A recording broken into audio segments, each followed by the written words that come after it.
Okay, so then there's a potentially pick this up. Isn't necessarily 100% going to be going in mid, but is really going to enable them to sort of beat down Ember eventually.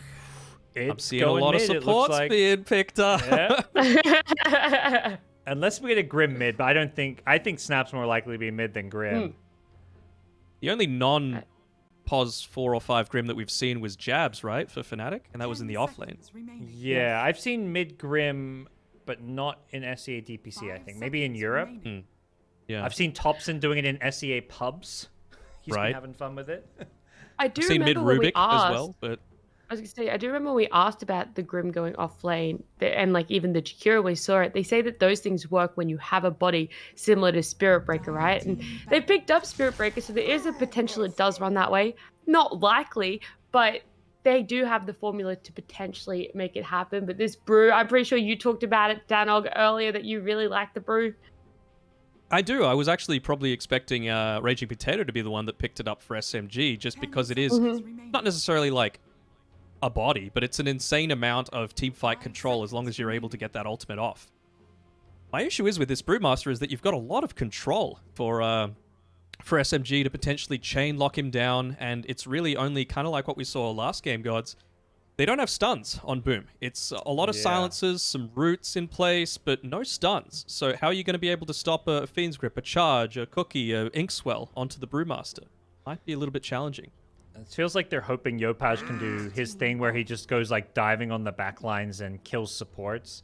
At the same time, I feel like Bane is better at dealing with that than what we saw last game, because if you sit like Invis and an Amulet and you catch, like, the Ember's gonna have a BKB, but if he's trying to go on the backlines and you catch him in a grip through that BKB, you can actually either kill him or at least waste his BKB. So I like the Bane pickup. I think it's just a solid hero in general against the Ember, although, you know, it's one of those kind of skill things, whether or not Ember can kill the Bane or not. I think the big change this game when it comes to the two teams, and one of the adjustments I thought Boom needed to make, it's the carry matchup. This time around, for the first time, Boom are going to, I think, have a good carry matchup because they are going to last pick their carry. The previous 2 games, they picked it in this 4th pick of theirs, and as a result, mid one just counterpicked it. This time around, he won't get that opportunity. So what is even left for both heroes? I mean, the Terrorblade's in the pool. That's probably the big one that we look at. PA, potentially. But I feel like these are both drafts that want to get pretty damn active. So I'm not sure if the PA would work out that well. Morphling's gone, so we're not going to see another Morph Spirit Breaker, thankfully. What else could we look to see come out? Do you want Boom to be picking up a carry here that has that lockdown that you feel they are missing, GoDz? I mean, I they do kind of like, I always, as much as like it's not like a true stun, I always think Ember's like good enough when it comes to lockdown for a game like this, especially if you're not against like that super elusive hero that, like, none of these heroes like scream like you need a stun against these heroes. Like against Spirit Breaker, yeah, it'd be nice, but Death Prophet can go Yules. We saw Weaver as a core go Yules. Brewmaster has the Cyclone. Like, I think they do okay just with the relying on the Ember Searing Chains this game. More than anything, I think less than getting a stun from their carry is just getting like the good matchup, like making sure that whatever carry mid one's playing, you either have an even carry matchup or a favorable one. SMG soon to pick their last hero for their draft, and it is going to be Tiny Danog. Man, we're just seeing new heroes across the board, huh? I love it. They're like, 2 weeks left of this patch. Nah, it's not going to be that stale. It makes a lot of sense to me, though, right? Like, all 4 of these heroes are very vulnerable to getting burst down. A lot of their survivability comes from, you know, either getting an invis off, or a time lapse, or spirit siphons, or remnant, or sleight of fist, or primal split, right? So if you could burst them down with a tiny plus all of the lockdown that you've got, it's going to be quite nice. Lifestealer coming out as the final response, huh? There you go. Built-in magic immunity against a team that I feel like is pretty magic damage heavy. And that just like carry to carry matchup where it's like, okay, this Tiny's going to have this big health pool. Well, you can just survive through everything. Once you get enough HP on a life, so like you get your Suns, your Satanic later on, your Armlet, you're sitting on 3k plus health, and you're ready. You can always like fight through anything, it feels like. Well, we saw Yopaj play Snap against an Ember earlier this finals, and it was an absolute showing. Now he's going to be on the opposite end of it. He's playing Ember into a Snapfire. It's definitely going to be the lane I think to look at. I feel like that's where it's going to be a lot of action. Not the make or break, but it's definitely going to be interesting to say the least. And Danog, quickly with that matchup, which way do you feel like it's going to favor, right? Taking into account the skills. Oh man. Put you on the spot. I very rarely go against Yopaj, but there's just something about SMG that's got me feeling like they might be able to take this one. They definitely have me hyped up as we are going into game number 3, the last game, the game that is going to decide who ends up going to see T1 in the grand final. And GoDz and Danog, please take it away. Thank you, Nat, and so excited. We get a game 3. Every series I've cast here in these regional finals has gone the distance to 3 games, and well, I'm not quite as brave as you, Danog. I don't think I have it in me to go against the Yopaj Ember Spirit. Yeah, well, it's a game 3. I'm gonna need my mate to get me through, but good man. We've got a good game. Like everything about that point that I was saying before, after we saw the Tiny, it just still rings true to me, right? Like you might have a very hard time man fighting this lifestealer, but I don't feel like that's SMG's strategy, right? It's one of these ones where it's basically ignore the lifestealer for as long as possible, try and kite him around, try and stay at range, and just take out every single other one of these heroes. Skem, probably highest priority, and then if you're able to get it onto the Brewmaster following that, fantastic. Okay. We'll see if they can be successful in that. And then as far as, picking times to carry, you mentioned like the burst combo with the Avatos. Oh, hold on a second. They catch Tim's on the Weaver. He should be fine, though. Gets away, but what can we expect from Tiny as a carry? We saw tons of Tiny at TI. It was the carry of the tournament. For a long while it was Tiny with Lycan, but then even just without Lycan, it was just Tiny in general. Is it still the same Tiny? I mean, obviously the hero's being nerfed. What does this hero bring to the table? I'd say a lot of it is the burst. Also, they're playing on the Dire side, right? So they need something that's able to make use of some of these stacks that are going to be built up into the jungle once he does get the Aghanim Shard for the tree grab. I think a big part of it is just, it literally is to be able to, what is the highest burst damage we could possibly have? Because I feel like they would have had a very rough time in being able to remove the Weaver, the DP, and the Brewmaster from the equation if you were just relying on a mid-Snapfire to do so. Okay. Well, we will hop ourselves into the game and see how things unravel here. Our Game 3 decider. Winner will be taking a little break, but then they've got a matchup against T1 in the grand finals. And it's going to be... right? 130 DPC points guaranteed if you're able to make it through to that grand finals, and almost doubling your money as well, which is a nice little bonus. Yep. Well... yeah, nice. Considering we didn't get the major, it's obviously unfortunate. I mean, a lot of crazy circumstances led us to there, COVID and all that. But it's a nice little, like, okay, 100K for each region. Like, that's more prize money in total than the major itself, plus the DPC points. So these teams aren't just playing for the money. The DPC points in TI is usually, like, the long-term goal for all these teams. Yeah, and the big winner would be SMG, right? They qualified in 4th. They wouldn't have been going to the major in any imagination, right? So... they are going to be feeling pretty good by the fact that they've been able to guarantee 3rd, at least so far, but they want more than that. Yep. Well, we'll see how these lanes unravel as we get things started here in our deciding game. We've seen a couple of Weaver games so far. Different roles played in the 3 position in game 1. 3 games in a row from Boom? What are we expecting? Is this a hero that's going to cause a lot of problems for mid 1 and Roger up top?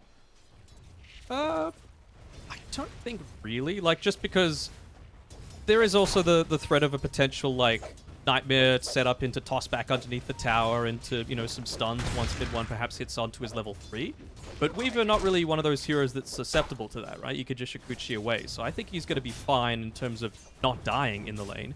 And, I mean, against the Bane does a pretty decent job of being able to trade. So, I feel like it's going to be relatively even on the top side. This isn't where the action's going to be happening.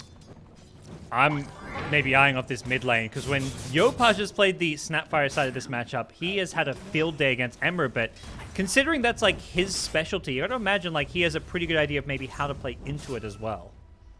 Yeah, he knows, like, the tiniest little bits of animation. He's studied all of the different like source filmmaker stuff just to see what exactly it looks like when the Snapfire is ready to go for a bunch of different things, because he's been on point with being able to slide dodge a number of scatter blasts already. He just gets another one there. That's the 4th one I've counted so far this game.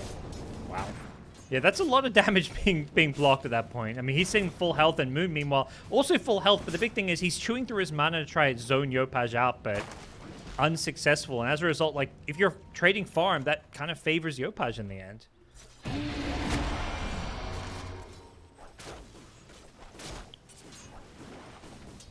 Going up against a triple core lineup, sorry, a triple strength lineup here on SMG, so could even be a situation where, yes, you've got some good Aghanims shards or Boom if you were to pick it up, but I think it would be most likely to be given over to Jack.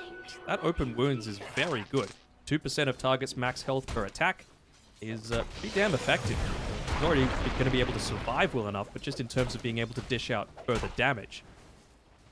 Top lane, they're getting some good harass onto mid one, but he's still got a salve from Roger to help keep him in this lane, but with FBZ already having an earn up, you do not want to be giving away kills to this top lane and giving him those early earn charges. At the same time, I'm sure Boom would love to find an opening to get a kill up here so they can get that extra bit of damage from earn charges themselves. Tims duking out with mid one and Roger. The Avalanche is going to finish him off. First blood actually goes the way of SMG, but if FBZ can get a return kill, they'll probably be okay with this exchange. The earn charges maybe make it worthwhile, even though first blood did go to SMG.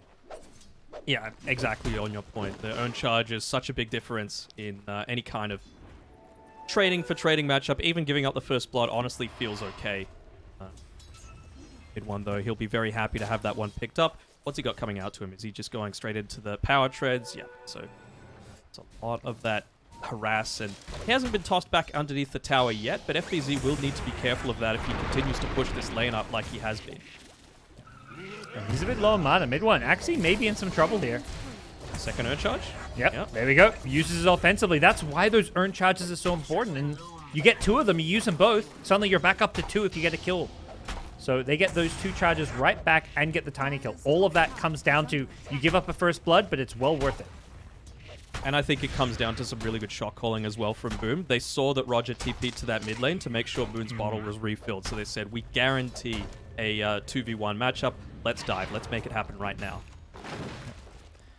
Really well done. And unfortunately, like, this mid lane is going well for Snapfire. Ahead on gold, and Ember's being, you know, kept down a little bit, but it's not being convincingly won by any means. Yeah, it's not converting into kills for sure. And Yopaj hasn't even been able to stack up a little bit for himself, so he's going to be able to go back to this small camp. Wasn't blocked up. Just looked to recover somewhat by just going through to his jungle. Yep. All right. Well, top side, I'm hearing more earns. Yeah. Well, they're going on mid one again.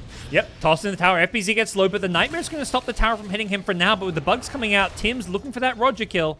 FBZ's used up all his earn charges, so perhaps a slight reprieve in this top lane. But with the Snapfire TP, Moon wants to punish this. Has he been scouted here? It's Arfu down bottom who actually gets a kill on Skem. Meanwhile, the kiss is being used up top, but Tim's is going to Shikuchi away from that. So a rotation from Moon doesn't really lead to anything. It's bottom lane where the kills get traded. Support for support. Raj is even going to be able to secure the power in for himself. He was minding both runes with his Remnant there. Took out the siege creep. So he's probably the happiest one with that sort of trade happening. Not losing anything for himself. No kill, no ultimate threat. Very big win for Boom. He's suddenly even, or yeah, just even with the Snapfire when he was like 300 or 400 gold before. So this mid lane has swung back somewhat in his way as he's about to hit level 7. So the rotation potential is there for Yopaj's Ember. Obviously looking to prioritize the Flame Guard as much as possible. Against all of the magic damage through from the Snapfire, it's going to mean that you can actually stay standing in this lane for a long time. He's even got a double stack inside of his own triangle to be able to go back and potentially take that hard camp. Yep. So far, we've not seen any rotations. Are you expecting Yopaj just to prioritize farming since he's gone for this more max Flame Guard type build, or will there be room for him to make some kind of ganks happen in these side lanes? I think focusing on farming right now is fine. Maybe looking to play around the first Primal Split, around the first Exorcism could be the way that he likes to play. So it should probably wait until the 10 or so minute mark and maybe just try and secure some of these neutral items as well for himself and the rest of the team. Yeah, that's a good point. He's utilizing that regen rune to heal himself back up and keep farming, so we'll see where he goes next. For now, Moon, this similar story, farming up neutral stacks himself, trying to get some more levels to kind of get him up to that like level 8, level 9. The 4-4 build is where you start to do a lot of damage on the Snapfire. Careful about spending too much time in the jungle, though. Mid lane starting to get pushed in a little bit. Bottom lane, they go for a Nether Strike. Inkswell follow up on the Nether Strike as well. Skem getting low, but he's got the one last Spirit Siphon to try and heal himself back up. And it looks like Skem will be okay with the salve, but note the charge under the tower. They want to get this kill, but Raging Potato is going to die for it. Not sure if that one is worth it. Definitely don't want to be giving a lot of this free net worth over to Jackie. He's already at the top of the net worth charts. We've got caught in this mid lane here. It's Tim's, but he's going to be able to get away. Yeah, and Roger on the Bane, not level 6. There's no Fiend Script. They're going in on Moon, but Ember thinks better of it. Doesn't want to, die for this one. Has another Sleight of Fist. He's going to finish off the Bane. Has a Fire Remnant to kind of get him escape his way too, and he's going to get the kill on the way out with Skem swooping on in to get the last hit. Okay. No room for a while. The charge coming through. Is there a Nether Strike? There isn't for some time, but the kisses, he has vision, so he knows exactly where he is. Yopaj will interrupt it with the Sleight of Fist. He thought the charge, would complete, but the Sleight of Fist prevents it, and Yopaj has juked his way out of this one. Oh! Nice hold from Moon to still get the kill, but he will pay the price of his own life to get it. The animation cancel on the Scatter Blast, I believe, was being used there to make sure he doesn't dodge it with the Sleight of Fist, but Raging Potato still low, charges the mid lane. It looks like he will be able to get out of this one okay, but Tim's is getting close. Has the bug on him, but can't keep up with the Shikuchi. What do you think about Spirit Breaker? Makes a big play like that, able to secure the kill onto the mid lane that was getting a little bit out of control if Yopaj was able to keep getting those kills. TP's back to base and then straight back to lane. Not really losing out too much on the farm front, and you're never really going to die solo as a Grimstroke against a Lifestealer. So Afu was fine to just sit down there and get some of the farm. Well, both carries so far have been free farming away. They're pretty even with one another. You mentioned mid one with the kind of kill combo later on with the Avatos. Is he going to be going into that Blink Dagger, or do you think he's going to be playing more as like that traditional carry and just going for like as much right-click damage as possible? I think you could probably afford to go for a bit more of the right-click just because you've got the Spirit Breaker Grimstroke initiation, but it wouldn't surprise me to see like an Echo Saber into a Blink Dagger either, just to guarantee that perhaps you can get multiple initiations onto those targets. Like I mentioned before, there's like 4 targets that would be really good initiation targets for SMG to go for. Yep. Well, we'll see a replay of that last one.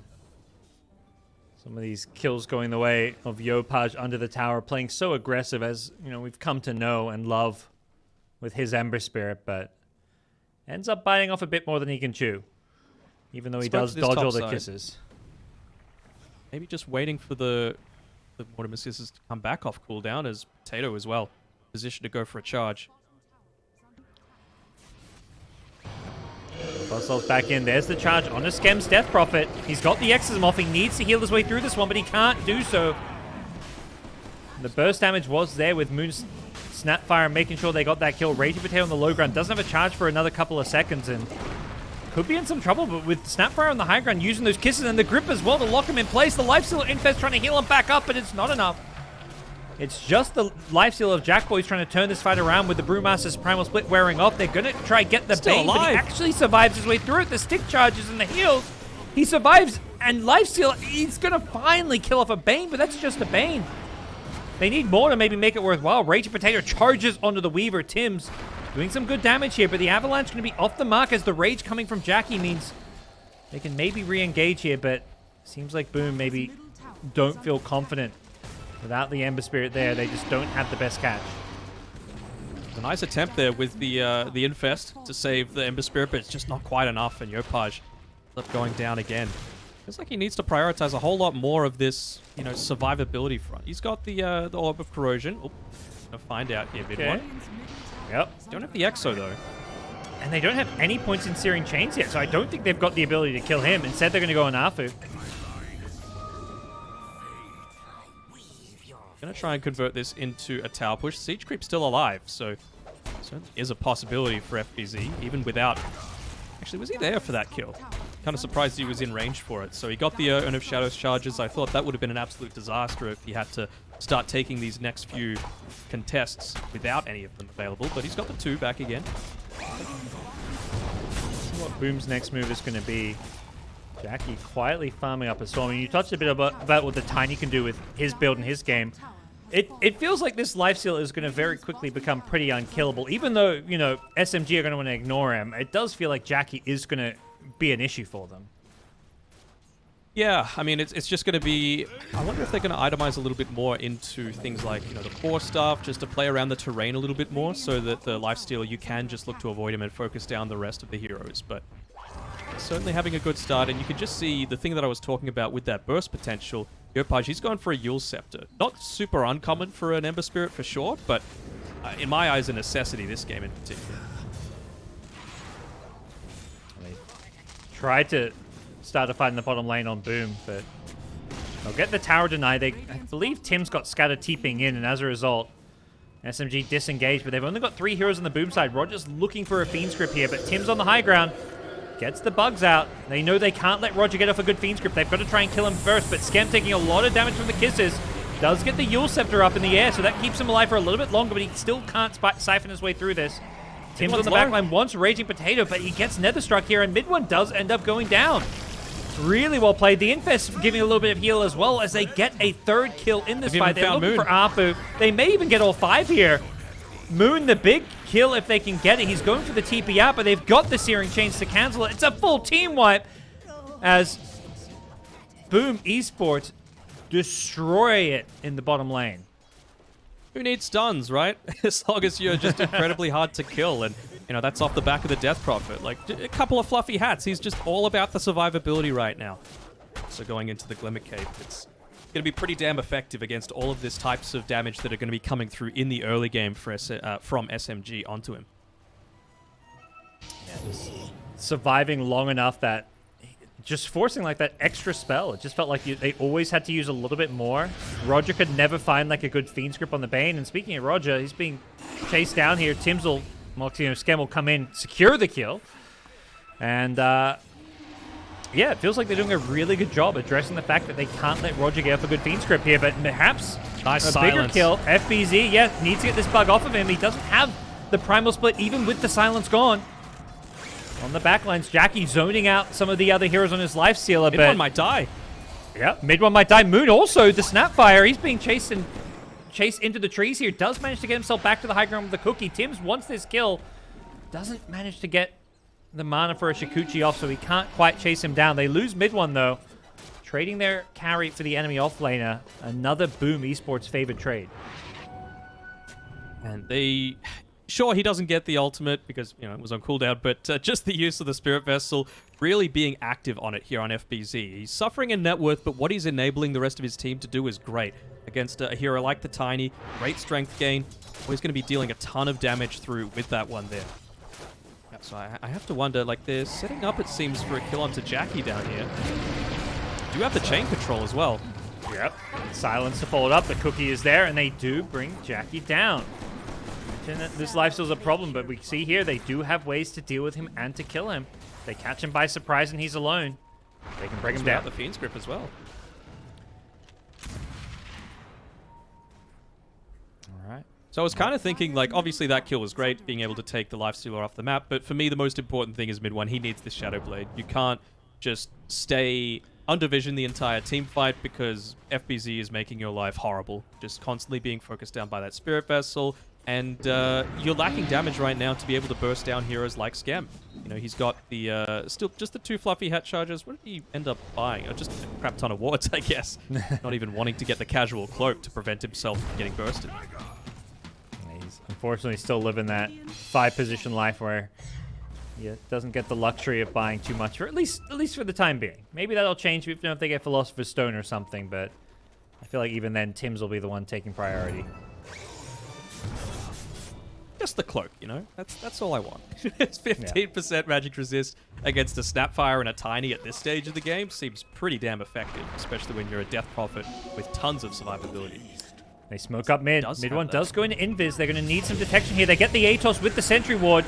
They want to go on this tiny, nice silence on it too, but the follow-up damage just isn't quite there. Mid One's managed to get back to the safety of his tier 2 tower. Cookied away as well, so they've committed a lot for this one. Raging Potato's actually going to go in on the offensive. Goes on Skem with a Nether Strike. That's a Death Prophet down. The Exorcism taken out of the picture here as Boom will be forced back, and they committed a lot of ultimates to that fight and have nothing to show for it. So did SMG, though, to be fair. So they only have the Fiend's Grip if they want to make any kind of offensive plays outside of the Spirit Breaker charge. So it's not the worst for them, but yeah, you certainly want to be achieving more out of that. And, I mean, maybe the Death Prophet lives. He has the cloak, that's all I'm saying. You know, he might be able to get the magic wand, some of those Spirit Siphons. Oh, that keeps it going. Yeah, I'm not sure what Roger was thinking going up to the high ground by himself, but he gets punished for it, and the follow-up kills are maybe coming their way. There's potential for Mid One to turn this one around. Gets the avalanche shots on absolutely everybody, but the Lifestealer, Infest, with a little bit of heal, comes out, and he's looking to turn this fight for Boom Esports. Mid One goes down, and they're not done just yet. Apu knows his fate, so he tries to throw his body at the Wolves with an Inkswell stun, but it's not enough, as the Atos also going to catch Raging Potato. Can fortunately bulldoze himself back to the safety of his own base, but Boom Esports, after losing a fight, you mentioned it, it wasn't just them using their ultimates, SMG did too, so without those ultis, Boom able to convincingly win a fight. Huge Infest coming out there as well by Jackie, hitting onto 4. Obviously preventing the burst damage onto their own heroes, and I thought Tim's was exceptional that team fight. You know, getting the swarm onto people, setting up the Rod of Atos twice, and just all of the right-click damage, constantly providing vision for the rest of the team. Roger. Having a rough one, but at the same time, I feel like he just shouldn't be in some of these positions he's getting caught out. He's just walking into enemy heroes. Yeah, you are not a frontline hero as the Bane, that is for sure. Maybe you can afford to be once you've got a Glimmer Cape and you're setting up for the rest of the team to make the rotation to you, but not if you know the Boom are right there. They're just roaching based off of this. Do they have a medallion just yet? I don't think so. No, they don't kill it the quickest, but I think they just feel confident. Like, the Bane with the dieback is dead for so long. And yeah, it's just the fight position, but that's like the BKB piercing disable. The Fiend Script can be a team fight decider.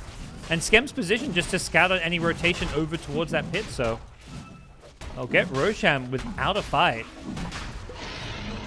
Standing right underneath that observer ward for the longest time, but even a slow Roche taking lineup is able to make it work.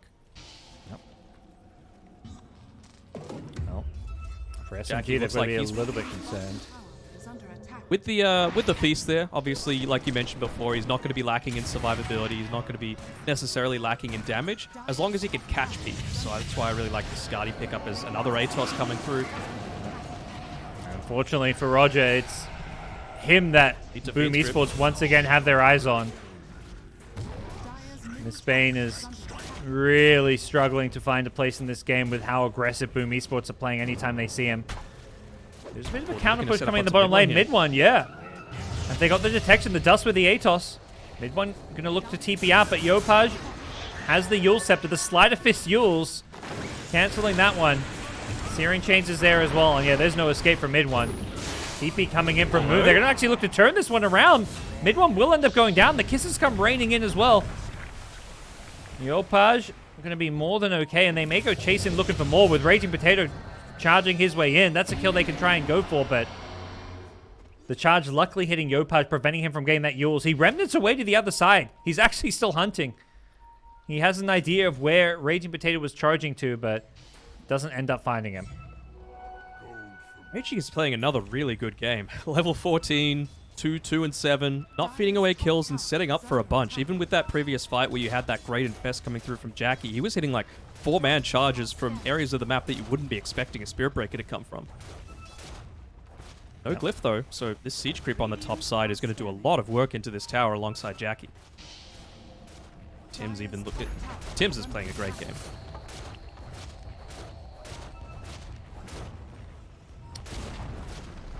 His pesky Weaver always giving this vision, and that Atos guy, I mean, he's the one who set the kill. Weaver, not a hero you'd normally think of, known for catching and picking off enemy heroes, but that's exactly what Tim's has been able to do with this item build of his. In the mid lane, Inkswell initiation. Raging Potato goes charging forward, but doesn't want to commit a charge or another strike, so They probably just didn't want to dive in so deep as well. And here comes Jackie leading the charge with an Aegis in hand. There's just nothing to do with this lifesteal. And once again, it's poor Roger throwing his life, perhaps for the greater good. But with the backlines being caught here, Yopaj, he gets stunned up, but he's still chasing and looking for more.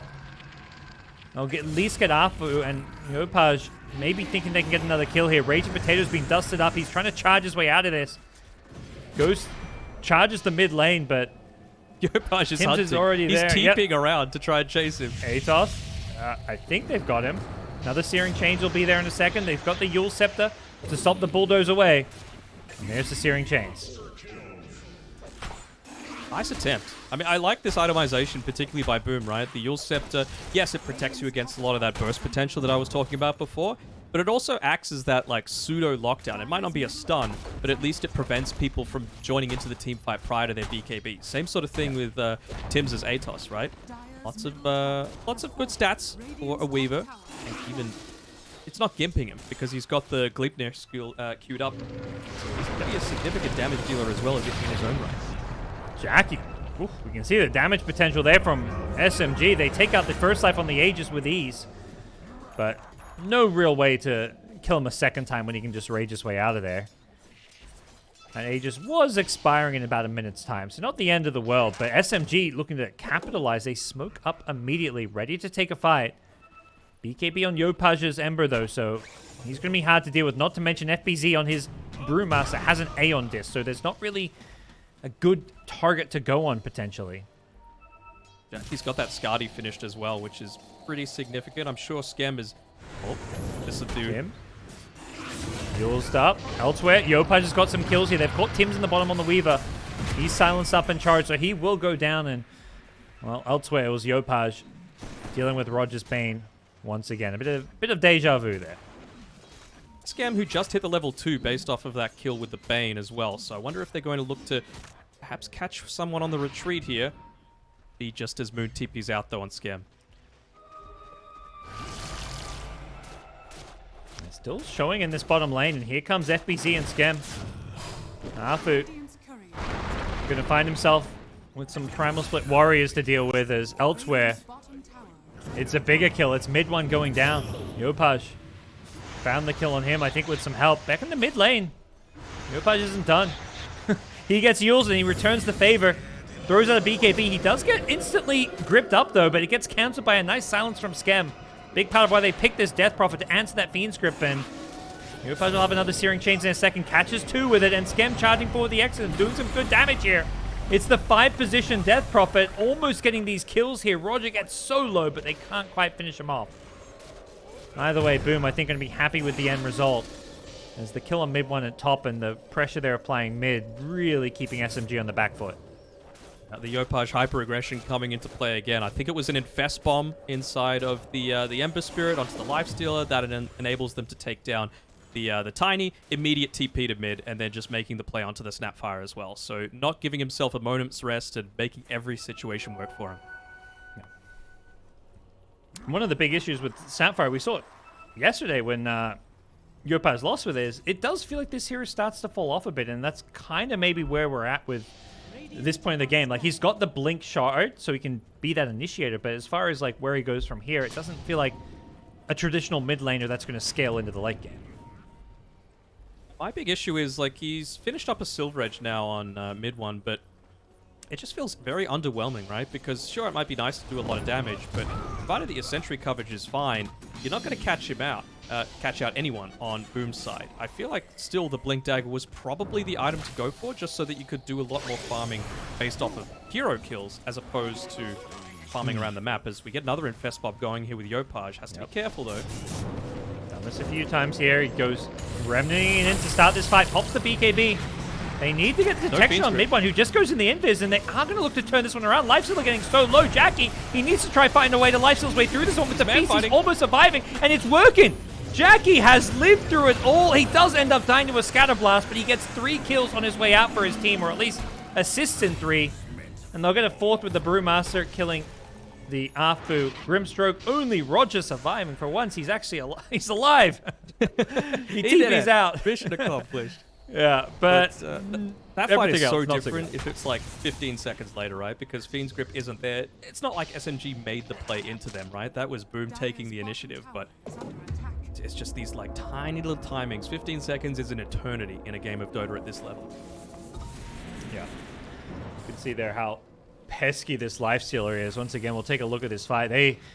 They're fighting like 2 versus 5 initially. It isn't until like 5 seconds in the fight. Tim shows up, he gets nightmared, and Jackie's just like, screw it, I'm committed. I'm just gonna hold my ground and try feast my way through this one, and he almost survives through it all. Yep. That Sanj, the extra health that he was able to take back, be very positive for him. So just getting a little bit of a D-ward battle, and Roger, Ripped up. he's tired. Charges there. There's the silence. Yeah, Tim's, he thought he could just go in and plant a cheeky aggressive observer ward, but Roger was there waiting for it. Gets a nice kill with the grip.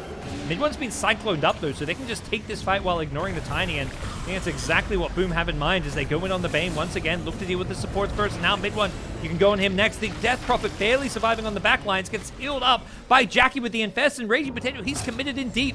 Has got a Shadow Blade to try walk his way out of this one. Gets the cookie to the high ground. Well played by Moon and Raging Potato there to get him out. But unfortunately, once again, it's mid one. He's died now 8 times on this carry Tiny. It feels like this pick is just not working out for SMG. Yeah, I feel like if you're going to go this aggressive style with a Spirit Breaker, you need something else that wants to play with him, right? Because Snapfire does not want a frontline. Snapfire wants to come in second, or she wants to be that one to immediately follow up onto you. Tiny, you've got a lot of burst damage in the early game, and I feel like you need to take advantage of the fact that you don't have BKBs early on to play around. Sure, the Lifestealer might, but like I mentioned at the start, I don't feel like Lifestealer is the target. You just need to try and blow up everyone else and then leave him for last. All right, well, we'll see if they can make those adjustments where they ignore and just try bypass this Lifestealer. I think the counterpoint to that is like Boom have done a really good job making sure that you can't totally ignore him by using these Infest bombs. Yeah. A lot of Lifestealers maybe just don't use the Infest as much these days, but this, like, I feel like every single fight it's Yopaj diving in with that Infest. Jackie making really good use of it defensively as well, even protecting his supports. And speaking of Infest bombs, we got another one coming. With that freshly picked up Aghanim Scepter, Yopaj feels very confident. He just has so much mobility with this Ags. He just flies across the map, and they know Moon's down here as well. He's got no BKB, so I'm not even sure he can survive. He tries to, like, cookie himself off map, but the Gleipnir is there with the Searing Chains as well. Bye-bye, Moon.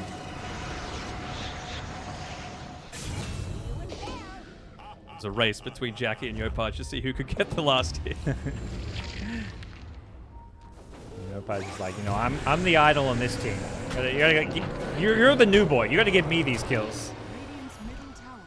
Jackie body blocking Arthur, and this is not a fun game to be an SMG support. I gotta say, when you're playing against Yopaj Ember, this Lifestealer, the Weaver even is just constantly like diving in. Even in the few instances where Roger's been able to get off a really nice Fiend's Grip, Skem's just been there. You know, that long-range silence really coming into effect. There's Roche number 2. I really want to see... It's so hard, right? Like, you kind of have to give it to Yopaj, the Aghanim shot, but I want to see it on Jack. I feel like maybe with the Skadi, he feels like he doesn't need the slow coming through from it, but you thought he was unkillable before without it, it just becomes stupid. We'll see soon enough. What about the Void Brewling? You don't want to see some Brewmaster Shark? Nah. That's Yopaj. Nothing wrong with an Ember Spirit, especially once you've got the Aghanim Scepter already. So just all of those extra charges. He's been great at securing pickoffs. It just enables him to keep diving further and further, doing the exact job he's been having a fantastic time with so far. And they even just popped the ultimate on the Brewmaster, wanting to protect that siege creep a little bit, maybe force out a glyph here. Yeah, with the Ag Scepter, he will have that second primal split once he comes out, so I guess just feeling like he can run in and try cycling someone. You're not worried at all about just popping Yopaj just jumps in, and Roger's just instantly deleted. They may have dived in too deep. They're into the tier 2 towers here, taking a lot of damage, and Jackie's going to lose his first life. Yopaj is going to be a little bit careful. He's not done yet, though. He's diving further. Has those remnants that he's just constantly poking out, and mid one needs to get back to the safety of his fountain. He barely gets back to safety, and now they can, you know, now they can go for the racks. They dive tier 4s, they dive through, and they force SMG into their fountain, so now they can, get the objectives. Bane back in 7 seconds, though, and they're going to... Yep, they charge in with the Inkswell. They're going to go on Schem. That's an easy first kill. The problem is, though, they've now got the cores to deal with. Jackie on his life stealer. Rage may be wearing off soon, but they've already killed off mid one, so no Tiny for this fight. Grip. They've got Yopaj, though. If they got the damage to kill him off here, they burned all his mana as well, so they do end up killing him off. But he buys back. He goes in with a Remnant. He's not done. He knows this could be GG. And with the Yopaj buyback, SMG only have Moon left standing. Yopaj will make sure they finish it off. Ultra kill goes his way. He's wishing someone would buy back so we get the Rampage, but this may just be the end here as Boom Esports win a fight convincingly. Let that be a lesson to you, panel, Danog. Never go against the Yopaj Ember Spirit. Caster Danog is very different from panel Danog. Yeah. Caster Danog would not make that mistake. No, absolutely not. Well, tier 4's down. They're going to buy back here. Bane up in 3. Mid one's still dead for 12. They're just looking to secure this series and force that grand finals rematch against T1. It's all over. GG's will come out as the throne goes down. SMG, we're hoping they might have one last hurrah, but Moon gives them the good luck. And we're getting the rematch. We're getting Boom versus T1 once again. And the Twitch chat is silenced. Jackie has a second hero, everyone, that he is able to play. It's not just the Medusa. Let's call it 3. He's also been very good at the Wraith King and the PA. You know what, Twitch chat? You don't know what you're talking about. But very good performance coming through from Boom Esports. Being able to secure this one. I mean, I know you said at the start of today that we could be in for 8 games total today. And we've already gone the distance with this first series. Yeah, and at some point, maybe the fatigue sets in for Boom Esports, but, you're playing a grand finals for a lot of DPC points for a decent amount of prize money as well. At some point, the adrenaline's going to kick in and keep you going. So we're going to see how that best of 5 goes. But the last thing I'm going to say, SMG, they played a hell of a series to 2-0 Fnatic and really pushed Boom to the limit. I got to say, SMG turned up in a way I was not expecting after day 1. Very well deserving of their 3rd place finish. They're still going to walk away with $15,000 dues, I believe. So nice little cash injection for themselves as well. And they'll be able to dust themselves off. The thing I love about SMG is that they are innovative. They're going for these picks that no one else is going to. And maybe they're going to be one of the teams that the new patch is going to benefit in a big way because they always seem to be able to theory craft and come up with these ideas before a lot of other teams can. Well, fun team to watch, and unfortunately for them, their road ends here. But we have got that best of 5, that grand final, Boom Esports versus T1. Before we get there, we're going to have to break down a bit of this game, maybe even have a quick interview with one of the players to hear their thoughts. But we're going to go to a quick break and come back with Nat to get ourselves ready for that grand finals. What a fantastic series and an absolutely fantastic game number 3. I was pretty hyped throughout it all. Danog over there, he's like, man, the only way I got through this 3-game series was the Mate. But you went for against the Yopaj Ember. And look, Yopaj is dominant on Ember. He's dominant even against the Ember counters. So that'll definitely teach you, Danog, to ever doubt that one. But he wasn't the only one making plays on the side of Boom as they do take the series 2-1. There are a lot of key things that played into it. But firstly, I want to touch on SMG. You guys said that, the Snapfire was obviously a pretty good counter for the Ember. But not only that, if it worked well with the Bane, it probably would have been a really hard game for Boom. And unfortunately, it just didn't really go that way. But why do you feel, GoDz, that the Snapfire, the Bane, sort of never really worked together to be able to do what we thought was definitely possible on paper? I think it's like a hard to execute draft. Like it's kind of just high risk where things need to go very perfectly for it to work. You need your Snapfire to come out on top and with quite a sizable advantage mid. You need your supports to like position and play these team fights perfectly. Like Yopaj's Ember is like, he just hunts supports. He is so every time I feel like I see his Ember, enemy supports all have like 10 plus deaths. This game, Afu with 10, Roger with 14. So I think they just needed to execute a bit better in the early to mid game, particularly the laning stage. And also mid ones on Tiny, like he had a really rough one as well. So I think just individual play-wise, quite a few players on SMG did not play well this game. I would say Moon played pretty well, but like outside of him, and I think Raging Potato was maybe their best player this game. But the supports and mid one had a rough game. How do you feel about that, Danog?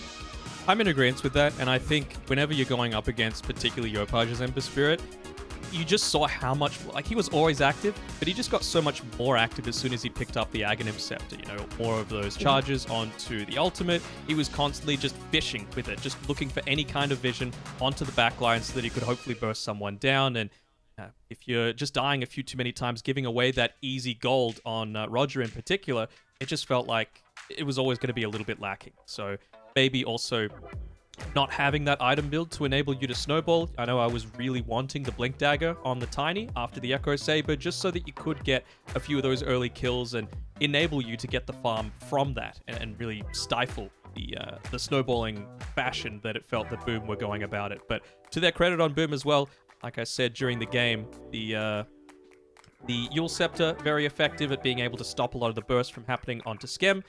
Onto Yopaj, Skem went for the pipe, so protecting the entire team, and FBZ straight into the Aeon Disc after the Aghanim Scepter. So a lot of survivability was the priority for them, realizing that, look, we just need to survive through this initial burst, and we're going to be A-okay. Before we talk any more about, you know, everything that Boom did right, I do want to still just quickly touch on SMG, especially with GoDz, you saying that little bit of an execution error. Do you feel that there was a time, though, that SMG could have come back, that maybe if they played a little bit more disciplined, it would have been a closer game 3? Yeah, and I think it had to be in the early to mid game because the big adjustment Boom made this game was making sure that they secured a better late game. Picking Jackie Lifestealer to basically have a good carry matchup against Tiny meant that SMG's window to win this game was more in the early to mid game.